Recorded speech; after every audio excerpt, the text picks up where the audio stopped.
Americans. Okay, let's go to the thought bubble. When Mexico became independent, there were only about 2,000 Tejanos there, so to encourage economic development, Mexico's government granted a huge tract of land to Moses Austin. Austin's son Stephen made a tidy profit selling off smaller parcels of that land until there were 7,000 Americans there. This made Mexico nervous, so backpedaling furiously, Mexico annulled the land contracts and banned further emigration into Texas. Even though slavery was already abolished in Mexico, up to now they had allowed Americans to bring slaves. Austin, joined by some Tejano elites, demanded greater autonomy and the right to use slave labor.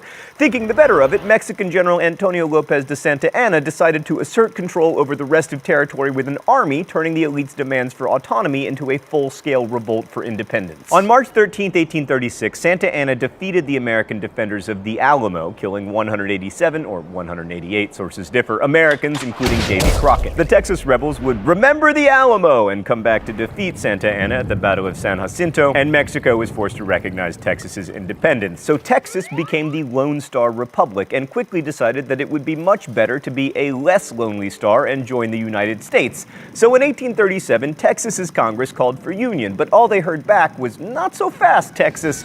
Why? Because Texas wanted to be a slave state, and adding another slave state would disrupt the balance in the Senate. So Jackson and Van Buren did what good politicians always do.